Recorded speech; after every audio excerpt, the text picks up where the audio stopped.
Hello, all, and welcome to the Movie Bears podcast. I'm Brad Harris, and each week I'm joined by hairy, hunky, huggable homos who love film to review movies and discuss a bit of cinematic news. As usual, I'm joined this week by my fantastic co-hosts, cohorts, and co-people who I enjoy talking movies with. Jim Pugliafico, of course, is with us. Welcome, Jim. Hi, and welcome to the podcast, everyone. And Will Lindis is here as well. Welcome, Will. Hey, welcome back, movie fans. Glad to have you with us tonight, whenever you happen to be listening or viewing this. Indeed, because it's night for us right now, but if you're listening on digital tape delay, it could be day for you, it could be morning for you. It could be 4 a.m. when you're alone in a bathroom at work working the graveyard shift, listening to a podcast just to keep yourself awake so you make it through the day. It could It could be a different day altogether. It could be. That's true. Whatever time, temporal space you are listening to us in, we are happy to have you aboard. Welcome. We have a fun show this week. We are going to be discussing Mission Impossible Rogue Nation, the newest installment in the MI series starring Tom Cruise, Simon Pegg, and a bunch of other people like, Hawkeye from the Avengers, Mr. Jeremy Renner himself. We're also going to be talking a little bit of movie news. It's been a couple weeks since we've done that. We had to sacrifice it last week for our super fun double feature of Pixels and Paper Towns with Michael Denniston from Jim. What's their show called? You're on it. The War Machine versus War Horse podcast. There you go. And if you missed our plugs last week, check it out. It's awesome. Go see what they're up to because they're amazing. Absolutely. Which is an awesome name, and as we mentioned on last week's show, they have a really awesome theme song, I guess you could say, song and sound bit mashup at the beginning of their podcast. So those guys are fun, and we enjoyed having Mike on, and of course I was on their show a couple weeks ago, and I think you guys are going to rotate in and do a stint on one of their shows, so we're excited about that too. I am scheduled to join them for Frozen versus The Grey. Two very similar themed movies. Is that fucking sweet or what? Perfect. That is a great that is a great pairing right there of movies that share an element. Let's put it that way. Totally. I can hear it now. Liam Neeson's going to be like, the next person who plays Let It Go, I will find and kill. So. And I'm okay with that. I actually played Let It Go for one of my training classes today. They wanted to kill me. It was funny. Yeah. It was, yeah. So is that going to be one of those songs with a backlash? Maybe. Well, I mean, that happens. Saturation can certainly sap the joy out of things. I mean, think about that song. Another one I think about when I think about oversaturation. Remember Titanic and the Celine Dion "My Heart Will Go On" song? Oh my God! Oh yeah. It's so funny that you mentioned that because as we're waiting for Mission Impossible to start, the whole Cinemark first look and ads thing, Fathom Events is returning to the Coliseum, and every fucking 5 minutes, it will stay. I just want to kill myself. Yeah, actually, the theater I saw it at today had that same ad, which is why it was fresh in my brain. Indeed. But anyway, guys, we have a lot to talk about. Should we just get into it? Are you ready? Let's do it. All right, here we go. Let's dish a little bit of movie news.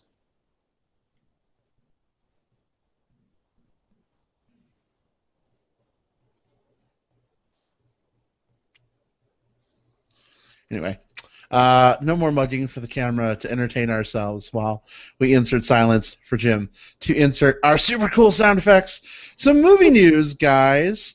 Movie news. I will kick off movie news. I was very saddened to hear a few days ago that Channing Tatum was apparently not going to be coming on as Gambit. I was super, super excited for that deal. But rumors of that deal's demise were just that, apparently. Rumors, it is back on. In fact, Channing Tatum has officially inked the final deal. He's inked the final deal. It's all set. It's all ready to go. Why are you laughing, Jim? I don't understand. Just these, on again, off again, on again kind of stories are funny when it comes to casting news. I know, definitely. When it comes to the internet, right, believe like 1/99th of what you hear, but some very reputable sources like Variety were reporting that he was off the deal. And we just talked about a couple weeks ago how spot on and amazing Variety is, right? Yeah. So you know it's got to be true, but not so much. Apparently one of the linchpins to the deal was Channing Tatum's role in the greater X-Men universe that's being rolled out.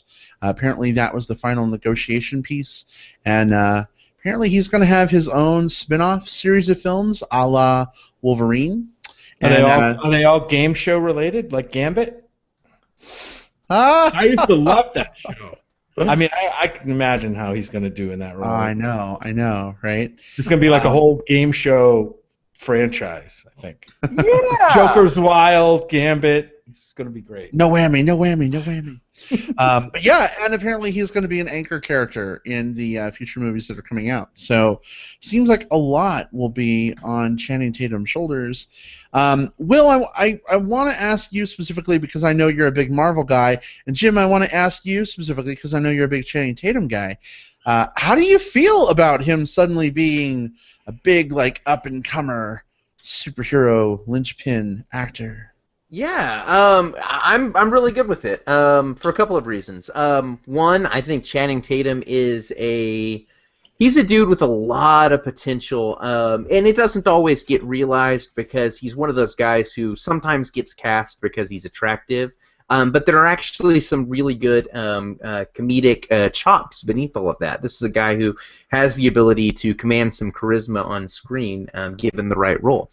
This is a role that is absolutely dripping with like ladies' man charisma, and I'll be interested in seeing how he pulls it off. As far as the character himself and how it's going to fit into the Fox Marvel, the Fox X-Men universe that they're expanding, I think it makes sense for them to spread out and maybe get a new anchor character who isn't Hugh Jackman / Wolverine, because something happens to him. He stops making these movies. He kind of backs away from some of these roles, and every time he does one of these Wolverine roles, he kind of says, "Yeah, this is my last one," and of course they rope him back in for one more ride.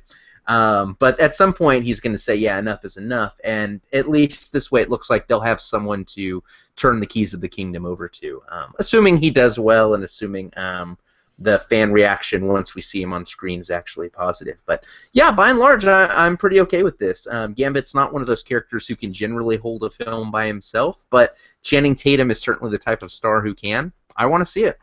How about you, Jim? What do you think? Yeah, I mean, I really like Channing Tatum as an actor, and I want to see him take all kinds of roles. And I guess, I don't know, he kind of was in a superhero-y, cartoony kind of role with Jupiter Ascending, right? We got him to see him as what was he, Wolf Boy or something? I forget what the name of the character Kane was. the Dog Boy. Dog Boy, yeah, whatever. But so I mean, I don't. You guys know my feeling about taking, what I think are great up-and-coming actors, and then that we want to see them kind of stretch themselves and do something different, and then putting them in a kind of a role that's kind of already defined for them. And it's not my favorite thing to see, especially with actors like Channing that I really like. And to top it off, I really don't know that much or anything really about Gambit. I didn't even know he was an X-Men character until you just mentioned it. So yeah, I don't know. I guess I fall on the downside of the scale on this one. I just think if it takes away another maybe more interesting role that he could do, where I could see something maybe a little bit different out of him, then for me that won't be as good. But again, he may be great in this role, but I just don't know what it is or how he fits. So it sounds like, Will, you guys might have a better idea for how his, from what we've seen out of him, kind of fits with your idea of what you think the character is going to be. It's going to be interesting. One of the things that I think will be a stretch for him, this is a character who's like, he's He's an agile fighter, like all of that. Okay, whatever. That's superhero movie. That any action hero can do that. He's a ladies' man. Okay, Channing Tatum can do that. But he's also a bit of a sleazeball, like a heroic sleazeball, and that's something that I haven't seen Channing Tatum do a lot of. He's a lot more of a lot of times when I see him in movies, he's the Boy Scout, you know. So I'll be interested in seeing if they tailor the character to match Tatum, or if Tatum kind of slips into a bit more of a greasy ladies' man type role, a little bit more of a lech. I'd be interested in seeing that. I'm a little worried though about him trying to pull off the accent. That is a difficult accent. An accent role. He's Cajun. He's Cajun, yeah. So is. Yeah. So I don't know. We'll see. I don't know. I think he could be good in it. I'm withholding judgment. I am cautiously optimistic. I like Channing Tatum a lot as well. I'm really excited to see Gambit come to these movies in a meaningful way. Did we have Gambit for like all of 2 seconds in the second? Was it the second Wolverine movie? I think it's the first Wolverine movie. The one we kind of forget. The really shitty one. Yeah, I know he was in one of them. But anyway, it obviously will be a different actor at this point. Hold that thought. That topic might come up again later. Oh, maybe. Perhaps. Perhaps. Well, Jim, why don't you go next? What's on your radar this week? So, my movie news is more like movie rumor than movie news. But it's, next week we're going to be talking, I think, about the big release for next week, which is Fantastic Four, which is the movie that we've kind of all been anticipating, maybe with different levels of hopefulness or anticipation. This is a movie that I don't know a lot about its history, but I know that it has a very checkered history in the movies with regard to this title and these characters. And I see a lot of negativity already being thrown at it, even way before the trailers came out when it was first announced. And it seems like there's a camp of people who want this movie to be good, which I squarely fall in. I want all movies to be good, right? I want all movies that I go to see to be good. I know that can't happen, but there seems to be a group of people that actively kind of want to see this movie fail, and for reasons maybe that are complicated in the comic book world and in the franchise world that I just don't understand. But apparently there was a advanced screening, I think, out of Atlanta, I think, and a couple of these press websites have caught on to the tweets and stuff that came out of that screening, because we're all kind of wondering, hey, is this movie going to be any good? Is it going to suck, or what is it? And what we're seeing coming out of there are tweets that look, for the most part, very, very positive. Here's one that says, the new Fantastic Four movie was awesome. Shout out to the cast. Things like, yes, this movie will surprise all the haters.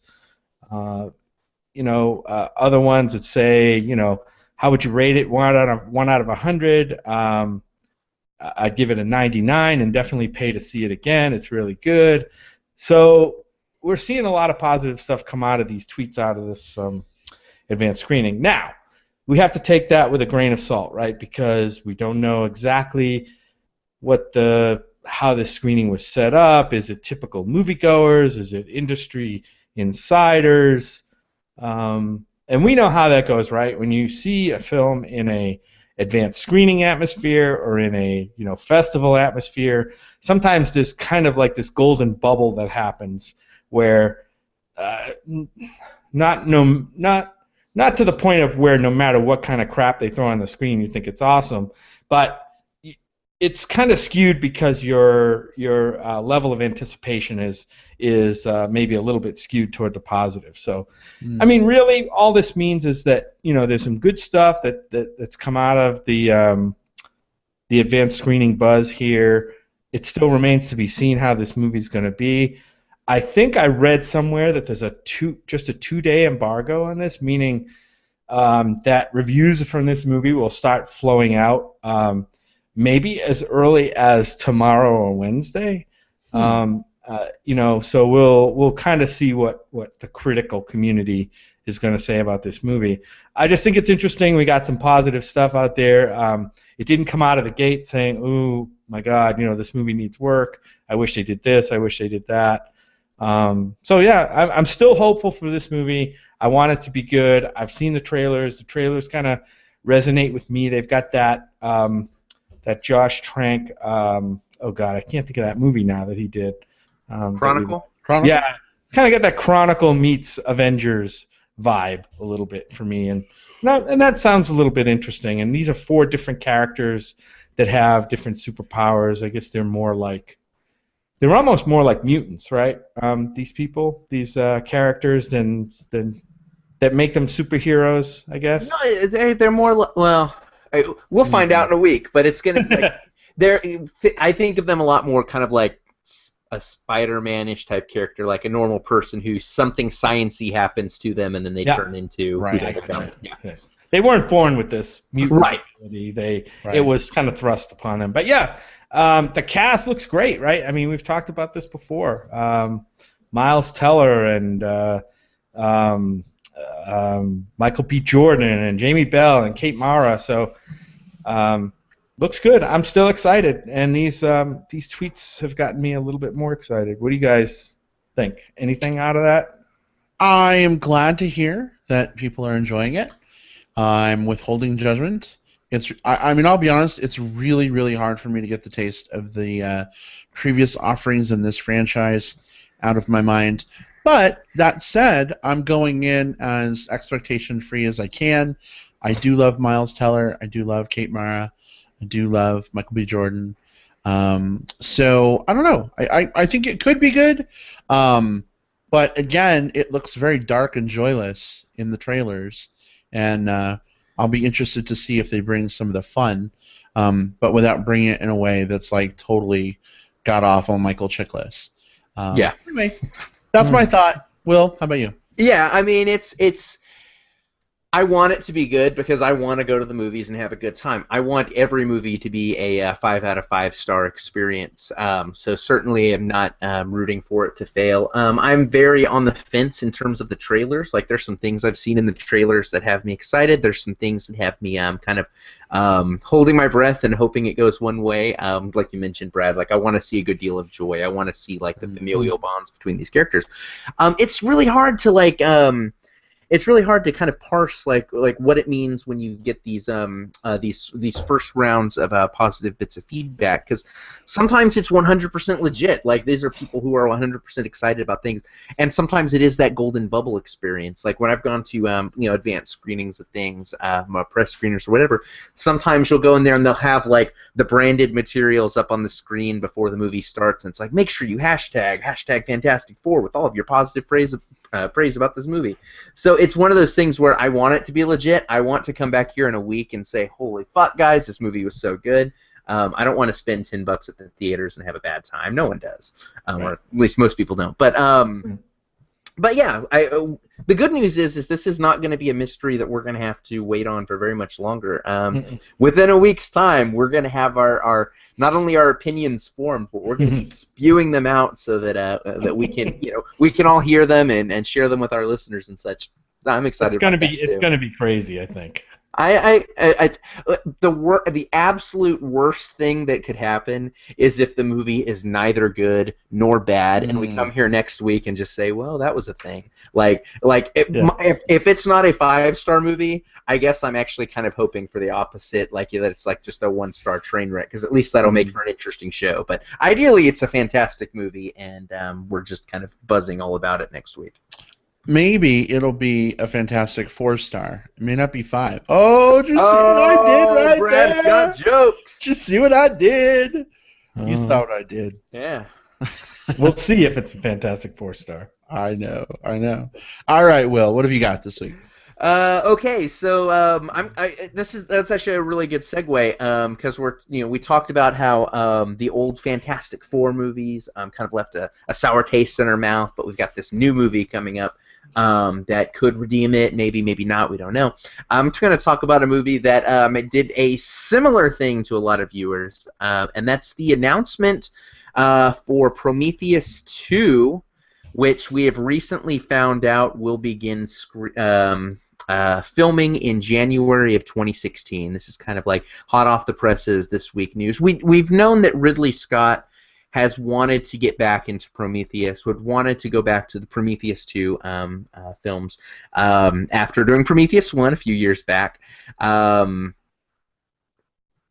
But he then got sidetracked on a few other projects, such as Exodus, Gods and Kings, which was a thing. It was a thing that happened last year. It was definitely a thing. It was definitely a thing. Thanks for reminding me, Will. Yeah, well, someone had to remember that movie. Certainly no one else will. So anyways, I'm kind of excited about this one. Prometheus was an extremely flawed movie, and I get why a lot of people did not care for it. It had some problems. Charlize Theron, run to the fucking right already. These are things. Yeah. Wow. It's amazing that something like that can be the tent pole of movie criticism for a movie. The way a character runs, one way or the other. If that was the only problem with that movie, I think it would have just been. It was a silly part of the movie, but there were a lot of other very huge problems. Like when you start poking the holes in the plot, you find that it has some very paper thin issues. But that said, underneath all of that, there is a really interesting set of lore that Ridley Scott had developed. He had an extremely interesting concept that I don't think he was able to really execute or realize as well as he would have liked. Like, that was a movie that got better on the second viewing for me, not because I liked it better the second time, but because some of the things he was going for, I got a little bit more, and I could see where he was going, and I was excited about where he was going. And that's why I'm excited about Prometheus 2. If he learns from those mistakes, if he tightens up some things, if he's able to really play in that sandbox that I think he wants to play in, Prometheus 2 could be a really, really fantastic genre sci-fi film. Chances are we'll be back here in a couple of years talking about how shitty Prometheus 2 was, and this will just be kind of me wasting a news item on something that doesn't come to fruition. But I'm surprised that I'm excited, about Prometheus 2, guys. Oh yeah, I'm definitely excited for it. I actually kind of dug Prometheus. I mean, it definitely wasn't an Alien or Aliens movie, and I think that was part of the reason for that it didn't do well with the audiences and the critics. Now, granted, it wasn't as good a movie as those. You're right; it did have some issues, but I think part of the problem was the expectations that were put on it as kind of the quote unquote pseudo sequel for Alien and Aliens. We got a totally different vibe in that movie and feeling from that movie. But I actually kind of dug it as kind of a way to kick it off. I'm excited for Prometheus 2, I'm like I said, I'm looking forward to it. And to hear that I'm sorry, Brad, and to hear that Ridley Scott is definitely on board and behind this, and he's excited to do it, makes me even anticipate it even more. Absolutely, and that's what I was going to say. I mean, the worst thing that can happen, right, to the series of movies is that it's handed off to somebody else. Yeah. Right? Like, okay, it's been several years. It's time to capitalize on this Prometheus thing, but Ridley Scott is not available. Right? Give it to somebody else. That'd be awful. I'm glad he's coming back. I'm glad he's excited about it. That excitement will hopefully translate on screen. I will say Prometheus was a bit of a snooze fest for me in a lot of places. I think it suffered from some bad pacing issues in some spots. Definitely some eye-roll-worthy logic. I agree. Maybe a few missteps. Maybe if instead of running one way, we can adjust our step, run a different way in a more successful direction, Ridley Scott. I hope they have a scene. I hope they have a scene in this movie. I hope he puts one in where somebody actually tells a character, make sure you run this way. We need fucking digital whiteboards in the background with a diagram that says run this way. Spaceship falls on you. Run this way. Exactly. But yeah, I'm excited to see what happens. I will say though, I would like a little more direct tie-in. The first one was a little vague, and if we're getting a sequel to that film, then I think we need to have some more direct tie-in stuff because I don't know. That's a hard line to walk, right? Because you want these films to be their own thing, stand on their own, but at the same time they are related. But I feel like you need enough of that stuff to like make me as a fan of Alien like want to come see your movie because it's related. Right? If I'm like, well, the first one, like, we had like 1 second of shit and it wasn't really worth it, then, yeah. If you start hearing tweets of that out of early screenings, well, what does that do, right? Yeah. So, hard line to walk. I've got some bad news for you, Brad. One of the things that he has thrown out, and mind you, the script is not. Apparently, the script is still under. He's turning it over to Disney Marvel. Apparently, there's like 15 different drafts of the script going around.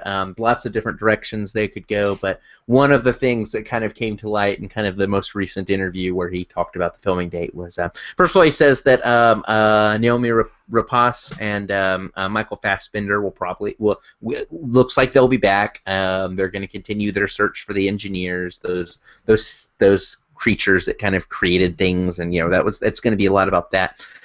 He said that we might not see the traditional alien xenomorph in this one, although they might be introducing a fresh new extraterrestrial menace at some point in this film. So I don't know that we're going to have that straight tie-in that you were mentioning and that a lot of Aliens fans might need. If it's good, I'm okay with it. I'm okay with this being kind of more of a standalone-ish original property.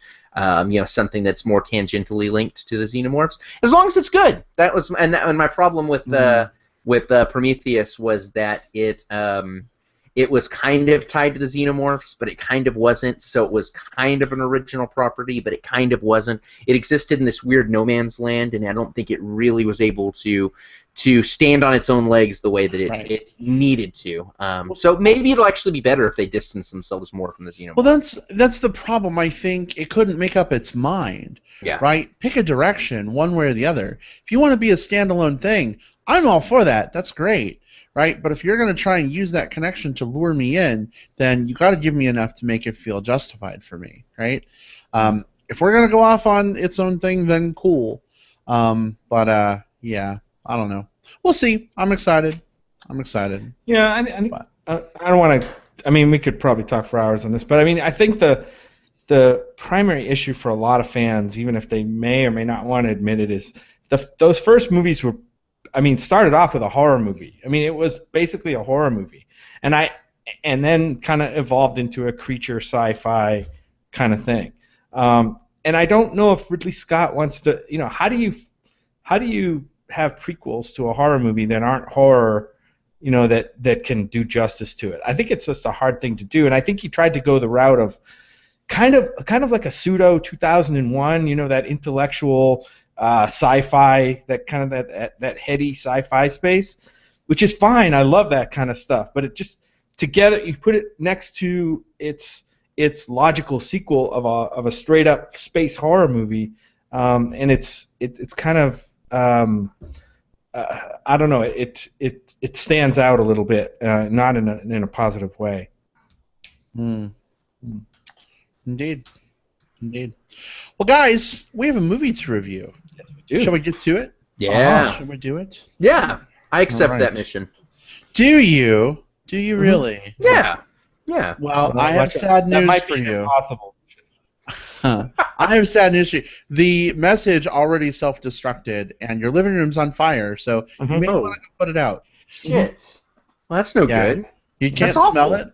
You must have allergies right now, because I can Wait, I'm going to rip off my mask.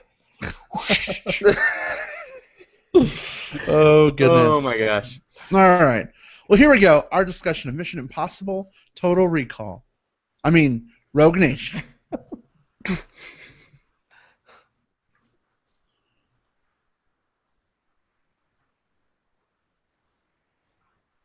It's in the trailer, right? It's in the trailer. Well, it's Mission: Impossible - Rogue Nation. Is that really what it is? That defies all grammatical sense. Oh, yeah. Yes, it is. Wow. Yeah. So let's get that right. We went through that whole hyphen talk with superheroes when we talked about Ant-Man, right? You know, I put the invite up on the MBP Facebook page. I might have put the colon in the wrong place, which also happens on Tumblr. Oh no, I know that in a lot of movies today. That's where it goes. Is where you put it. I'm sure, but I'm looking at it today. I'm like, that's interesting. Where you put it is where I put it. So, yeah, I just put it where it made sense. Yeah, it looks like so. Brad, if we failed together. That's right. We failed together. And colon isn't even a valid character in some file name systems. So yeah, we've got problems. We've got big problems. That's true. I think what we're gonna have to do, Will, is we're just gonna have to like reach in there, elbows deep, and grab that colon and move it out of the way. Hey, let's do it. Craigslist, here we go. And there's the Adrian Charlie. Give it a colonoscopy right now. Drink your Jesus barometric dye juice, Shelby. Oh, God. All right. So, as usual, I'll just briefly describe how this is going to work. That way, if you are listening live or on digital tape delay, you don't know how this works, now you will. We're going to talk about this movie spoiler-free. We'll give you basic setup. We'll give you some advice on whether we think it's worth checking out in theaters, maybe waiting for rental or skipping it entirely, and then we'll give you plenty of fair warning before we go into spoiler town. Jim, why don't you kick us off, set it up for us, and tell us what you think. Sure. So we're talking about the fifth in this latest franchise series of Mission Impossible movies starring Tom Cruise. Some are calling this MI5, but as we said earlier, its official name is Mission Impossible Rogue Nation. It's hard to believe this series started in 1996, like almost 20 years ago. Wow. So we're getting like one movie every 4 to 6 years or something like that, which is kind of crazy. But anyway, so yeah, that's what we got. I'll read the IMDb plot synopsis for you guys. So, with the IMF disbanded and Ethan, Tom Cruise, out in the cold, the team now faces off against a network of highly skilled special agents called the Syndicate. These highly trained operatives are hell-bent on creating a new world order through an escalating series of terrorist attacks. Ethan gathers his team and joins forces with disavowed British agent Ilsa Faust, played by Rebecca Ferguson, who may or may not be a member of this rogue nation, as the group faces their most impossible mission yet. So there we have it, the setup for Rogue Nation. This one's directed by Christopher McQuarrie. Did you guys see Jack Reacher? I know you did, Brad. Yes, definitely. Will, I don't know if you had seen I didn't watch that one. No. Yeah, he directed that one. Actually, really liked that one. I thought that was one of the more underrated movies starring Tom Cruise in the last several years. Will, if you have a chance to go back and see it, I think it's worth a watch. If you can find it. Fair enough. Kind of like the, you know how the John Wick thing kind of snuck up on us this year. It's exactly. I don't know if it's quite as good as John Wick, but I think it's really good.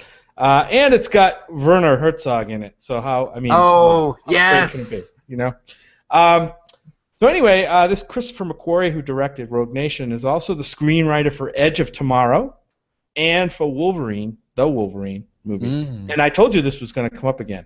Now, which Wolverine movie this is, I'm a little confused on, but it's a movie called The Wolverine. That's the second one, which I would consider to be the good one. The other one was called Wolverine Origins. Right. Oh, okay, gotcha. That's the one where we got to see his butt, like when he's naked in the waterfall, right? Oh, yeah. Number one. That was one. At this point, we've seen so much Wolverine butt, like I forget which ones we've seen them in. Well, yeah, that's true. But I think that was the first. I just remember it being a very big deal in the movie theater when that happened. Anyway. For somebody. Let's just say there should have been like trash bags on the chairs because some of those ladies were getting a little moist. Little worked up. Yeah. Anyway. But anyway, yeah, that's Christopher McQuarrie. He also screenwrote another movie called we won't mention a lot, called Jack the Giant Slayer. Shh. Don't mention that one. don't mention that one. But yeah, he was on that one too. Anyway, this one stars, of course, Tom Cruise as Ethan Hunt, which we talked about. Has a bunch of people we know, right? Jeremy Renner, Ving Rhames, Rebecca Ferguson, and we're going to probably talk about her quite a bit. Simon Pegg, we all know and love Simon Pegg, and Alec Baldwin, very, very, and a whole bunch of other people. I really like this movie, even if it didn't blow my socks completely off, which I know for some people it may have. I think it's pretty enjoyable, entertaining. For me, it's probably a half a notch below Ghost Protocol, the fourth movie, at least for me. And there's a couple of reasons for that. I think this movie is, it's a spy movie, right? So it's tense when it needs to be. This one actually has some humor in it, and I think a lot of that we can probably attribute to Simon Pegg, mostly the supporting characters. Simon Pegg, Alec Baldwin, even Tom Cruise, I guess, gets in a little bit on kind of just slightly more light, I guess, in terms of the tone of this one.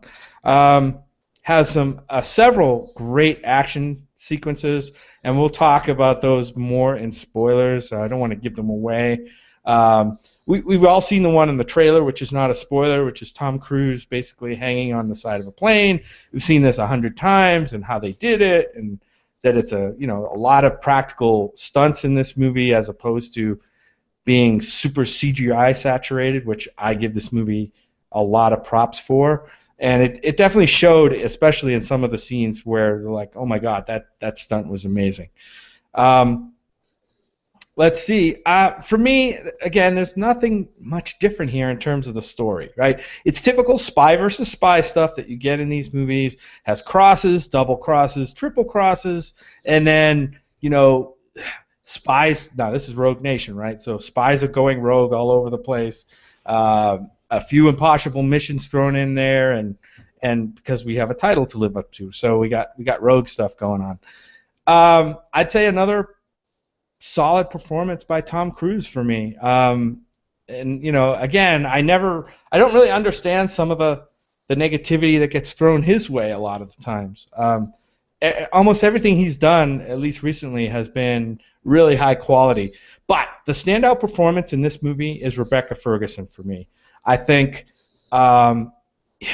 similar to Charlize Theron in Mad Max Fury Road, this movie was in spots a couple of inches away from being Rebecca Ferguson's movie, and probably could have been if it wasn't, if the audience didn't expect that it was going to be a Ethan Hunt Mission Impossible movie.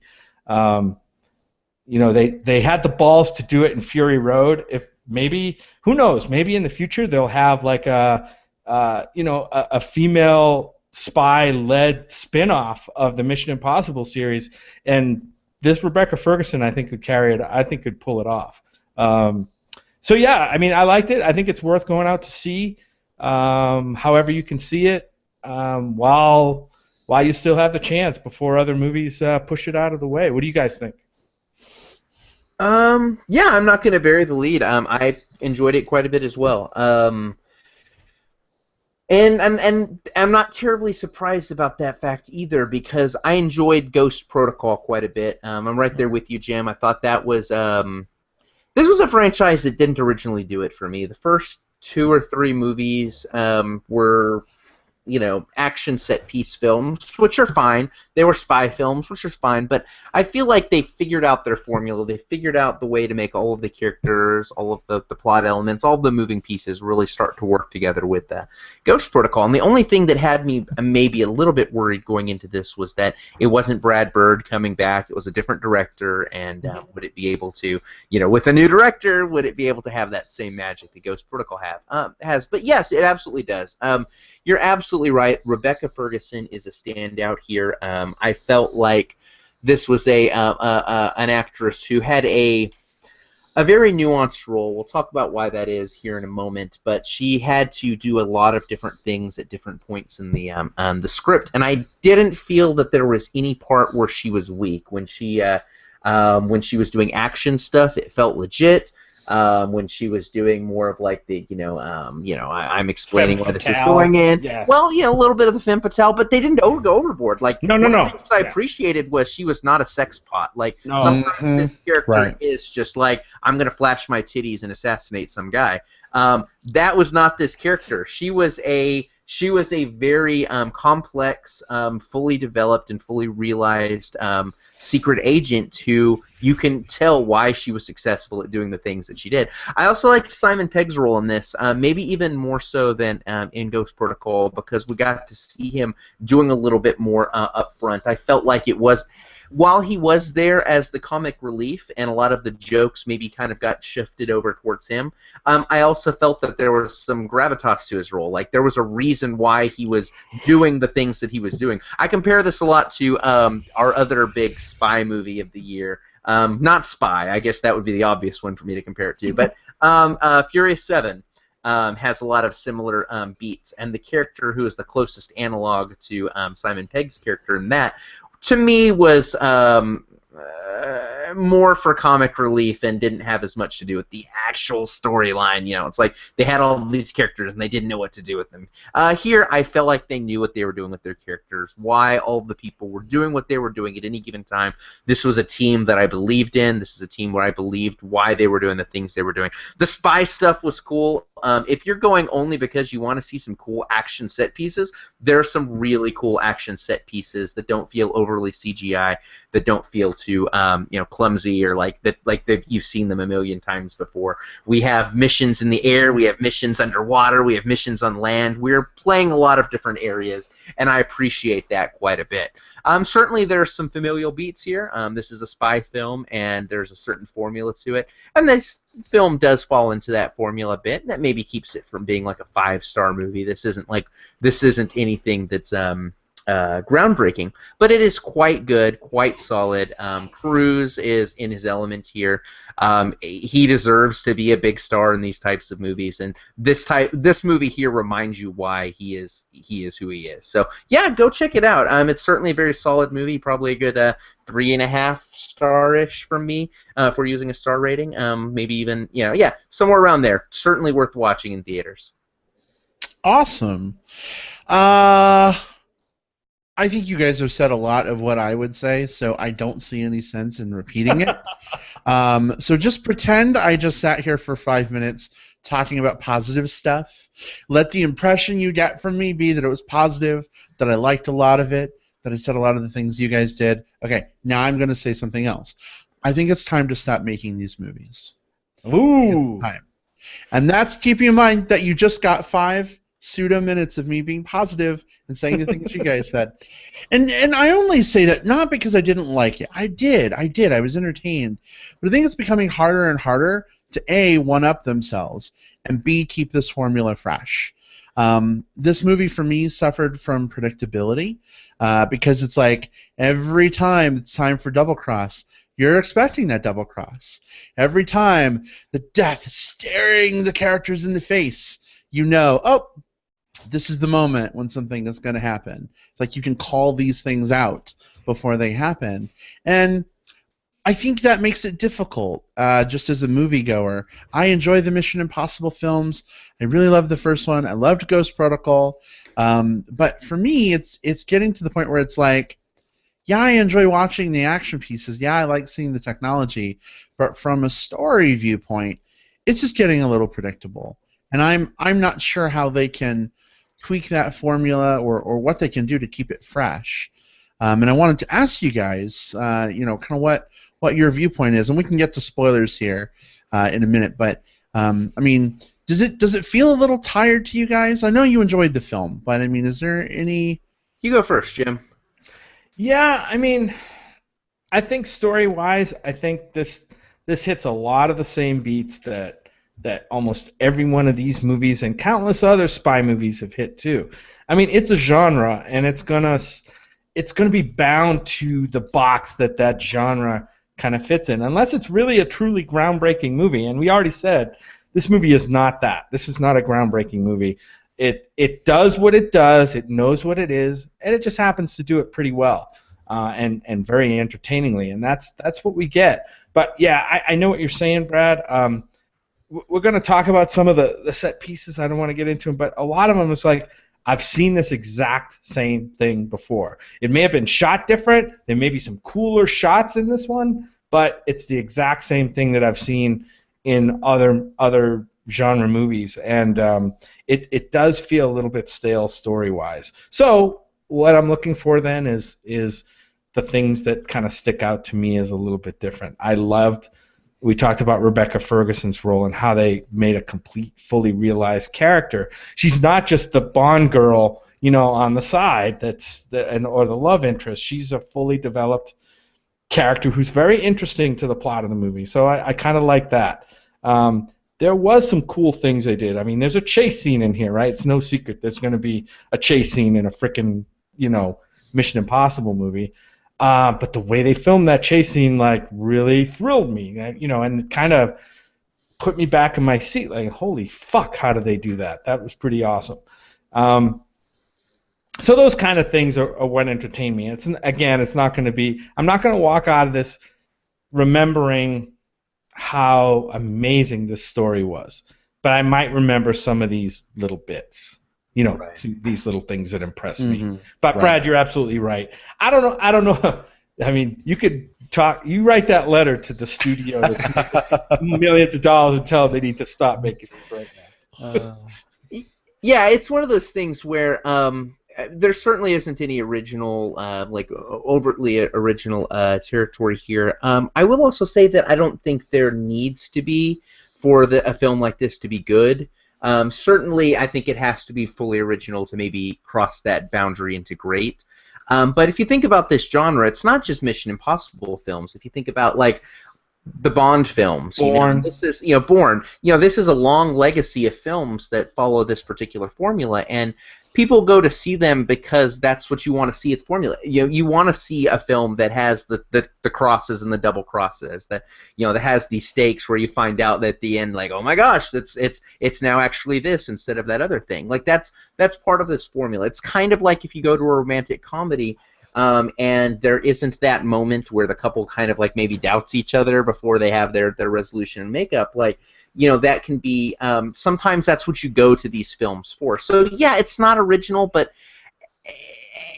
and that again, that does keep it from being like this is not a top 10 film of the year for me. This isn't going to be one where I'm going to a year from now, of all the other movies we've watched, this isn't going to be one that's at the forefront of my mind. But for people that want to see this genre of movie, I think this is going to deliver all of the things that they're looking for.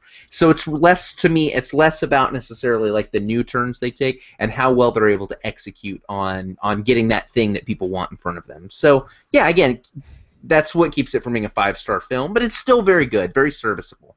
Right. I mean, we haven't gotten Spectre yet. That's the new Bond movie that's coming out toward the end of this year, I think. I don't know exactly when it's coming out. I should know that. Right. But earlier this year we saw The Kingsman, right? Secret Service. Right? Now that's a movie that I thought subverted the genre in a lot of ways and made it kind of stand out to me, even above this movie. Now, we can argue, was it a better movie? I don't know. Technically, maybe this one was better. That one had a lot of CGI, and we can argue those things. But within the box of the genre, maybe this was a better movie. But as far as groundbreaking and memorable, I would say maybe Kingsman had a leg up on this movie. So it just depends. Again, it's expectation management. I'm going to go into the Spectre movie expecting the same thing I just saw with this movie, probably. Right. And again, I'm not saying it's a bad movie. I liked it a lot. No, I know. I'd probably give it a B-. I'm just offering a different opinion a little bit in terms of, there are just certain points where it does feel a little bit tired. But there was a lot here that I really, really enjoyed. And I think maybe it's time to move on to spoilers so that we can unrestrain ourselves in talking about some of those things. Are we good with that? I would love to. Right. Perfect. Here we go. Spoilers are fair game. Spoilers are fair game. If you continue to listen, you do so at your own peril. I'll give you a couple more seconds. Turn back now. No, really. Not kidding. This is your last chance. Here we go. All right. So, guys, one of the things that I really, really loved in this movie is actually something that surprised me, something I did not expect, and that was the opera scene, the Turandot scene. First things first, the Nessun Dorma is like my favorite. One of the most iconic opera. Oh my gosh, ever. So amazing, so amazing. I love it so much. Right? Never expected I would hear it in a Mission Impossible film. Never. But it felt like that scene was just orchestrated so well, right? We have all these different Pun intended. pieces. I know. You caught that. We have all these different pieces, right, that are moving in different directions with their own agendas, coming together in a certain way. And I don't know. I thought it was really well crafted. I loved sort of the scene that it set. I loved sort of the atmosphere.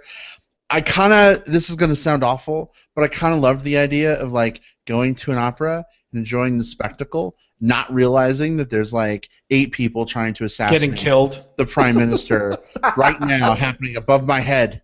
You know what I mean? So I thought that was a pretty phenomenal scene, and I wanted to kind of touch base with you guys and see, did that work as well for you? Yeah, it did. And again, it's something that we've seen that type of scene before in movies, like where like they're at example of what we were just talking about. Yeah, like where they're at maybe it's not an opera house, maybe it's something else, like a concert, piano or concerto. a piano concerto, yeah, or it's whatever. It's something where there's a stage and there's people kind of behind the scenes or in the rafters doing stuff. What I loved about this, though, the execution was really, really solid. Execution, pun intended. Most of the time, these things are really cat and a mouse with one cat, one mouse. You know, just like the agent versus whoever the person is that's doing the crime. But here, you had a few different operatives in play, all of which had different motivations at their individual time. To the point where, again, like so, we kind of knew we knew exactly what Tom Cruise and Simon Pegg's characters what they were doing there, and we got the idea of what the kind of the generic bad guys, what their job was there. But you also had this third player, and that was the Rebecca Ferguson character Ilsa in play. And at this point in the movie, I had no idea what her role was, what her motivation was, which side she was actually playing. I knew she was going to be doing one of those waffling things where she bounced back and forth, but I couldn't tell at this point which side of which side of the coin was going to end up facing up. And I really loved that it made this scene a little bit less predictable than probably we're used to. I thought it was really good, and I liked the music behind it. Like it was It was very well timed. It felt like it hit really good crescendos as the action was hitting crescendos. That it was very brilliantly, like you mentioned, choreographed. Like everything came together really, really perfectly. I loved this scene. One of the things I think, and Jim, I promise I'll let you talk in a second. I just wanted to piggyback on that. You talked about how the music was kind of tied in, right? Literally, she's supposed to like fire the shot that kills him on a certain note, and we get to see the music on the page as they build up to that note. And we've seen that too in movies before too, right? Well, yes, we have, of course. But it was really well done here. Yeah, I think it's the best example of that I've seen. I think back to other films that have done that, where it's come off as kind of like, I don't know, just kind of makes me want to roll my eyes. But here, it actually kind of, I don't know. I just felt it was really well done. Yeah, it's kind of like when you watch like Looney Tunes cartoon and like they have like the explosive is tied to that one note, and you know they're gonna hit it. You know, it's that, but good. Right. Yeah, I agree with you. I think the scene was very well choreographed, very well staged, and amazingly photographed. You know what I mean, and shot. But it's weird during that scene. I had so many eye roll moments, like, oh, come on, we've seen this before. I know that's amazing that you're shooting it like that, but I've seen this before. Let's get through it to the next thing. I guess I'm very story oriented, and if I'm on a familiar story beat, I'm already kind of past it. And I think it kind of prevented me. It robbed me a little bit of the enjoyment of how that scene was put together. That it was just so familiar. I mean, it was, the laser gun on the, spot on the guy that they're trying to take out and all that stuff. And but yeah, I mean, I appreciate it. But the one jumping quickly to another scene, the scene that really got me was the motorcycle chase scene. And again, we've seen hundreds of motorcycle and car chase scenes. Even in this franchise. Even in this franchise, right? But just the way that this one was photographed and the camera work was just like, to me, it was jaw-droppingly good, and put me right in that chase scene, and I felt the stakes through all of those practical effects when motorcycles would get bumped off the road, explosions, whatever. To me, that was the standout scene. I know a lot of people talk about the opera scene too, but I enjoyed the motorcycle chase scene a little bit more. One other thing I wanted to mention, we mentioned the Nessun Dorma piece from Turandot, right? And I love that piece as well. But did you guys notice how it was folded into the complete score of the movie, and it just wasn't contained to that opera? Opera piece. And that was pretty awesome that they tied in those motifs to the complete score. Yeah. Yeah. Later on, there's this very tender moment at the end, right, where Tom Cruise is saying goodbye to Rebecca Ferguson, and she's off to do her own thing, and you hear that motif come in, and that just made me squee myself a little bit. Yeah, I just thought that was so good. Right. I got two points, and they kind of you guys hit on two separate things, and I want to get both of these out so I can remember both of them. So first one is the motorcycle chase scene. What I loved so much about that was there were good portions of it where there was no music, at all. It was just the sounds of revving engines, and I thought that was really cool. I love the Mission Impossible, the dun dun dun dun dun, but it's really easy to overuse that and to make that just kind of the exclamation mark on every scene. And it's like when you read a text message from someone that's in all exclamation marks. If every sentence has exclamations, none of them have exclamations. Right. So I love the fact that they didn't overuse that part of the score, that was so understated or completely removed from that portion. It just made that scene all the better. But Brad, to your point about the ending, this is the other point. What I loved so much about that ending sequence is it did not end in a kiss. Thank goodness. No, and there was no love scene either. Yeah, this was this is a character who he had a lot of respect for her, and maybe even there was some feelings. He, at no point does he say I got the hots for this girl or anything like that. But you get the vibe that there's something that he feels for her, whether it's romantic, whether it's just trust or respect or whatever. I've seen movies, even really good movies, kind of go with the cheat and do the let's end it with a kiss, kind of that unearned kiss.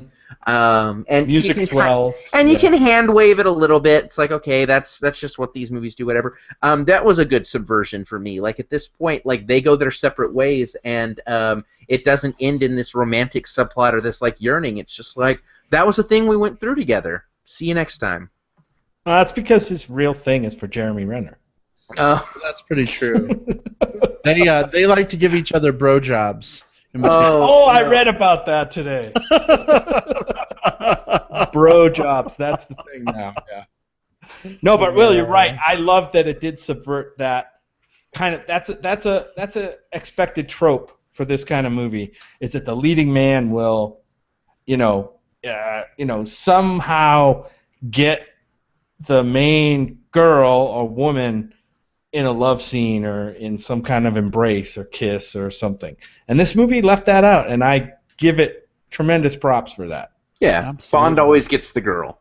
Yeah, yep. Speaking of tropes, shots, that takes us to Steve E.G. Bubba from Sacramento Movie Bears, who writes in to say, always mixed feelings on Cruise, but he's a bona fide movie star who knows how to bring it.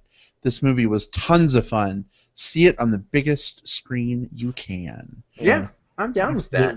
Totally agree. I had a couple of niggling moments. There were some, and this maybe is way too much, but there were some close-ups where the focus was bothering me a little bit.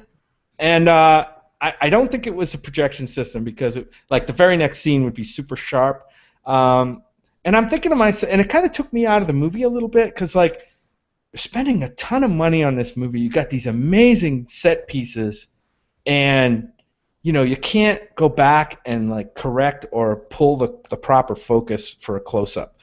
There were two or three times that it did that, and they were all on facial close-ups, and you could tell that they were a little bit out of focus. Did you know that? You said you noticed that, Will? Yeah. Not as much on like the facial close-ups, but there was one action scene that to me did not work very well because it was too zoomed in on the action, and I couldn't tell what was going on. And it was there's the scene where Ethan Hunt's been captured, and he's chained up to this pole, and all of a sudden here comes Ilsa to rescue him, and the two of them are fighting these people off. So it was basically a 2 versus 6 hand-to-hand combat scene, but the action was going really, really quickly, and everything was zoomed in enough to where all of a sudden I just saw people moving, and then there would be a dead guy. Or I saw people moving, and then she'd have him in in a leg bar or something like that. He flips over the post. And I was really worried at that point. I was really worried because this was the first fight scene. There was an action scene at the beginning of the movie. This was the first fight scene, and I was worried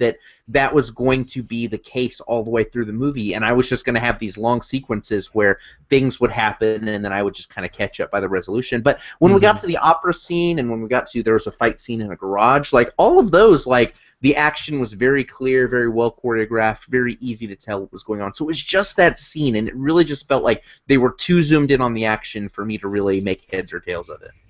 Yeah, I got two questions for you guys. In these movies, do they always start off jumping right into an action set piece, right off the bat, almost before the first credits?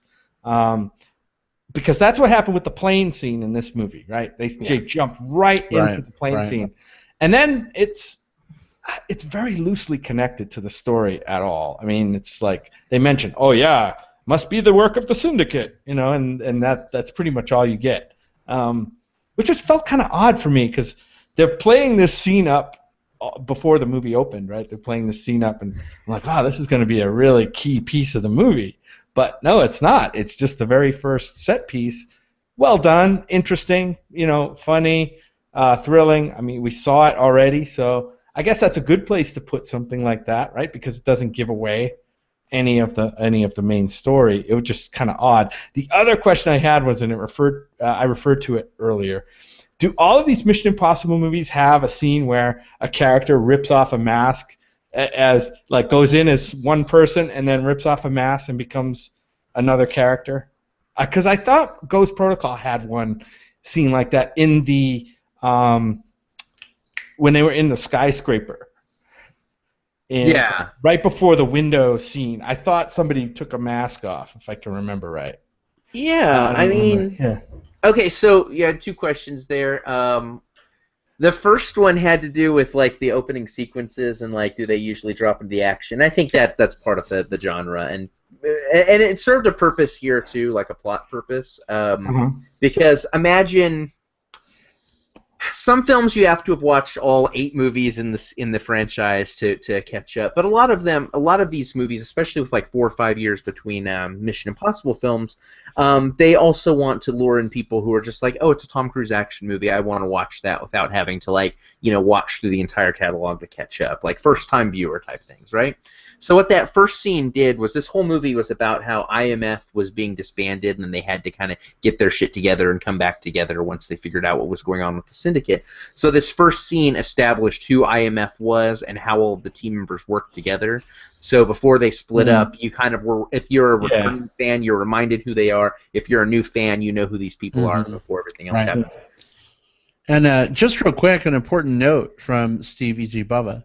This is the mask reveal happened in every episode of the TV show. Yes. Hence it happens in every movie. Yeah. Self-destructing messages and masks coming off were kind of are the staples of this franchise. I don't think you can have one of those movies without one of them. It'd be like a Star Wars movie without a lightsaber. Well, next movie, I'll be ready for it then. I'll be he's got the mask. No, that's actually a good point. And Brad, I'm going to punt this one over your direction. So we're talking about like the pulling off of the masks and stuff like that, and we're talking about how some of these plot elements were a little familiar because we know to expect them. There's a big mask pull off at a key point towards the end of this movie. Were you expecting it exactly where it was? I was. Yeah, I was. I figured because Jeremy Renner wasn't really going to double-cross Tom Cruise. I think we all knew that, right? We'd already had the setup of the 3D printed mask face, and I totally saw it coming a mile away. But that said, I still enjoyed it. Yeah. I still enjoyed it. You know what I mean? Even though I was able to predict that it was going to happen. I thought that reveal scene was actually very well done. I mean, it's not an action set piece, but just that whole dialogue with Alec Baldwin and Renner and Cruise and the bad dude Lane, I thought was pretty awesome. Yeah, it's like an intrigue set piece, which is another thing that we get in these movies. And yeah, I mean, as soon as we got into that scene, I was like, oh, I can't wait until Tom Cruise pulls off his mask and reveals what's going on. So it was to me, it was obvious, but it did not detract at all for me because again, with these types of films, it's like, yeah, it's a trope, take a shot, and we know we've come to expect them, but I'd love to see this type of stuff. I love this type of film. I love this type of genre.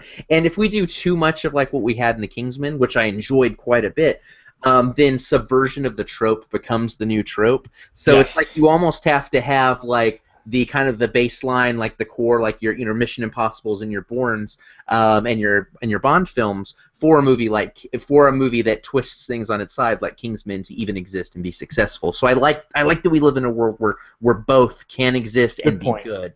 Brad, I've got another question for you. How did you feel about Alec Baldwin? I didn't think he was great. I mean, I like Alec Baldwin. I think he would have been much greater if his shirt had been off. No, but I mean, boy. all seriousness in place. I mean, I don't know. I thought he was okay. I thought at the end when Jeremy Renner's like, "How about that, Mr. Secretary?" or whatever. I'm like, yeah, whatever. He's the clueless like leader, right? I mean, he played it. I thought he played it well. I think he did a good job with it, but I just don't think it's like a super meaty role for him. But it doesn't need to be, right? It doesn't need to be. I mean, I guess he was quasi-believable, right, in trying to tear the IMF down.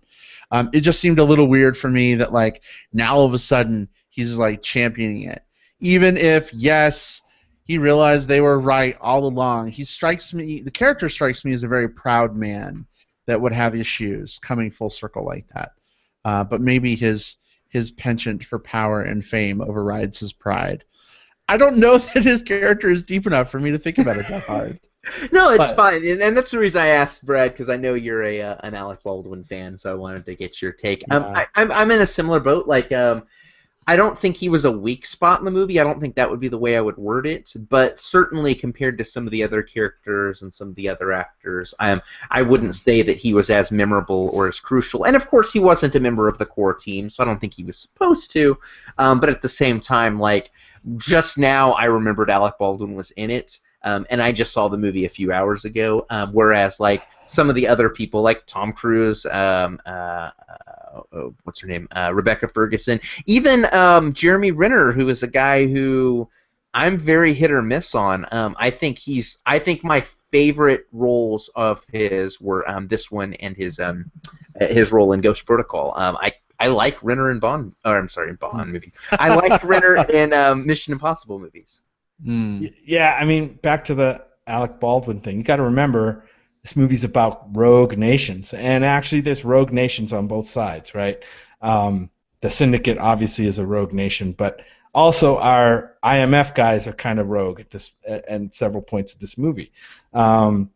So they got to have somebody to go rogue on, and that somebody happened to be kind of the Alec Baldwin. So he kind of has to play that, gee, guys, you're supposed to play it by the book, but now I feel stupid role. Yeah. Oh my God, is he the disgruntled police commissioner, like turn in your badge, Tom Cruise?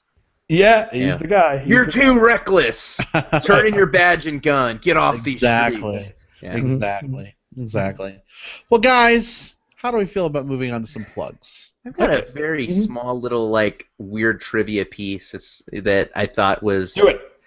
So I was looking forward to seeing. There's an actress who she was in the not only was she kind of like a featured player in this movie, but like in the opening credits, like they say like like Tom Cruise, Rebecca Ferguson. They say the names of the characters, and one of them is this actress named Jingshu Zhang, who was known for like she was in Rush Hour 3 and a few other things. And I went through the entire movie like after seeing her in the opening credits, going like, oh okay, where's she at? Got to the end. And I did not see her. Like, where the fuck was this actress? And I looked her up like when I got home, and so they gave this leading role, or like maybe not top leading billing role, but a high enough billing that it was like it was in the opening sprawl, to the girl that did the lie detector test. So it felt a little like it felt a little bait and switch. Maybe not bait and switch, but it kind of felt like. I wonder if there was another role for her, or like something more, and that got trimmed down later, or if there was more to that we're not seeing. But it struck me as funny. It's so much so that I had to look her up when I got home just to figure out like where the hell she was in the movie before I remembered that scene. Indeed. That's all I got. All right. Awesome. Was that your plug, or was that just a trivia bit? That was a trivia bit. Yeah, just a little kind of a weirdness from the movie. Gotcha. All right. Well, what's your plug? We're in plugs. We're in plugs now. What's your plug? All right. What I want to plug is so it's on Netflix. It's a documentary, so you can find it and watch it right now. This is one that premiered back at Fantastic Fest, this film festival I love to go to. I'll be going to here in about a month and change. Super excited about that. This documentary is called Lost Soul: The Doomed Journey of Richard Stanley's Island of Dr. Moreau. Super long title, so I'm going to say it again in case you missed it. Lost Soul: The Doomed Journey of Richard Stanley's Island of Dr. Moreau. And what it is it's a documentary about, I don't know if you guys remember, back in 1996, there was a remake of H.G. Wells's Island of Dr. Moreau that had oh my gosh, Brando and Val Kilmer and I was gonna say Val Kilmer was in those are kind of the two biggies, like Marlon Brando and Val Kilmer, and it was a complete train wreck. It was a terrible movie. It was very well regarded, or very I guess poorly regarded, as being a completely like shitty movie. This is a documentary about why it was so bad, and there's a lot of crazy things that go on behind the scenes. Kind of the inexperience of the director, the pressure of the shoot. Brando and Val Kilmer both apparently being train wrecks on set, which I don't think is necessarily new news, but we get a lot of details here. Anyway, well, it's maybe not the most. It's from an execution standpoint, as far as documentaries go, it's maybe not one of the most like heart-wrenching or well-executed documentaries, but the subject matter is super interesting, especially for film fans. Like, it just dissects like why the movie was the way it was, and just all of the weird missteps along the way. So film fans, I think you'll definitely appreciate that, which would probably be people that listen to like movies, podcasts like this. So check it out. It's on Netflix right now. Definitely worth your time. Awesome. Movie history is cool. Yes, for sure. Speaking of movie history, the film that I'm going to plug has made movie history. Recently, it surpassed The Avengers to become the number 3 highest grossing movie ever, in third place behind Titanic and Avatar. I am, of course, speaking of Jurassic World, which is still out in theaters, which I really dug. I really thought was awesome. This movie is getting a bit of a resurgence in theaters at this point. If you haven't seen it yet, I definitely recommend that you do before it's gone. I mean, I'm pretty sure it's going to be there for like another month at least. But if you haven't seen it yet, I definitely think it's worth your time. I've actually been thinking about going back to see it again. Maybe, Jim, you're going to be out of town a couple nights. Maybe that's how I'll fill my time. Maybe I'll take myself to a movie. I'll be that like sad, lonely guy at the movie theater watching a Tyrannosaur, There is nothing wrong with seeing a movie by yourself every week in preparation for your movie bear. I said that sad, lonely guy, not the happy-go-lucky guy alone at the movie. Okay, There's a difference.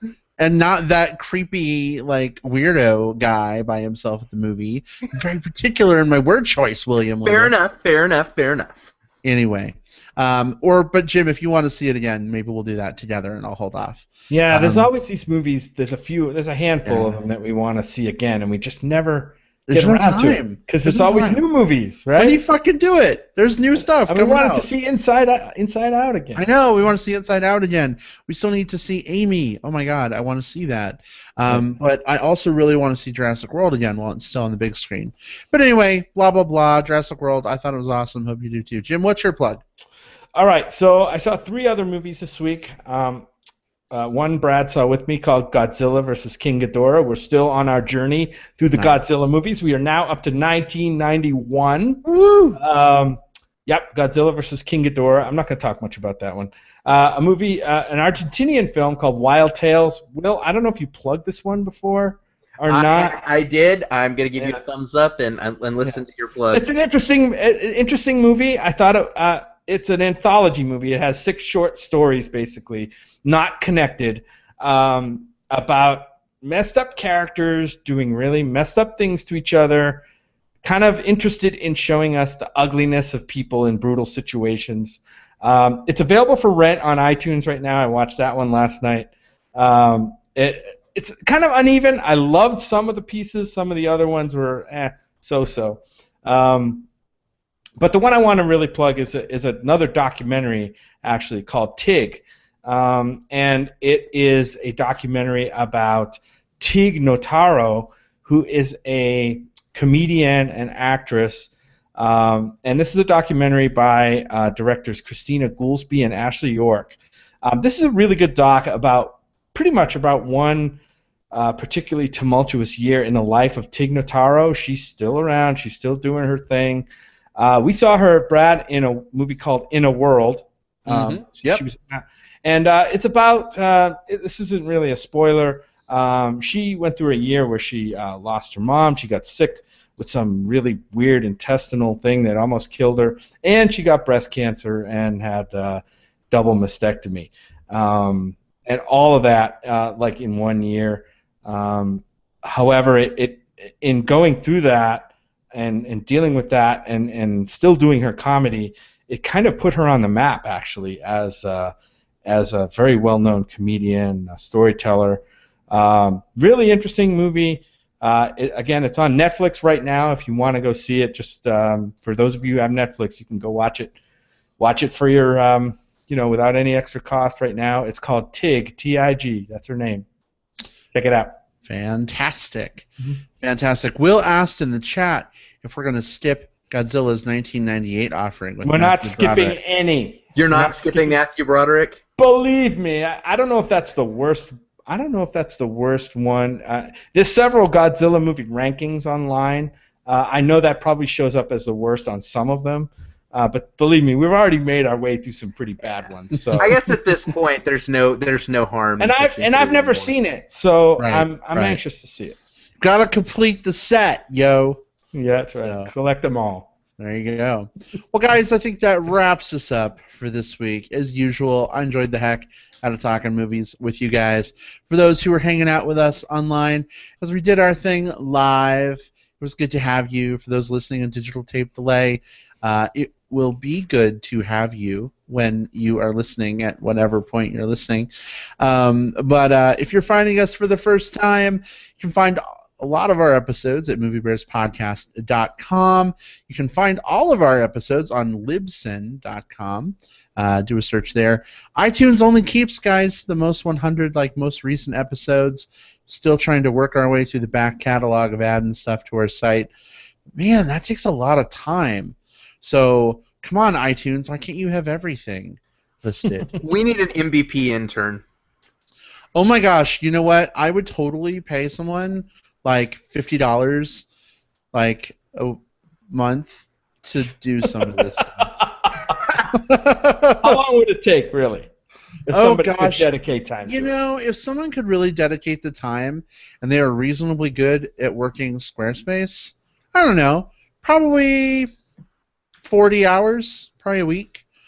So this isn't just loading them on Libsyn, then. This is something No, else. they're all loaded on Libsyn. I mean, it's going through and making a web page for each episode, embedding all the players, pasting in the descriptions and the time indexes, making sure the links work right, then going back and on the main page that lists the episodes, adding those in, then also linking those into the search bar algorithm that we use.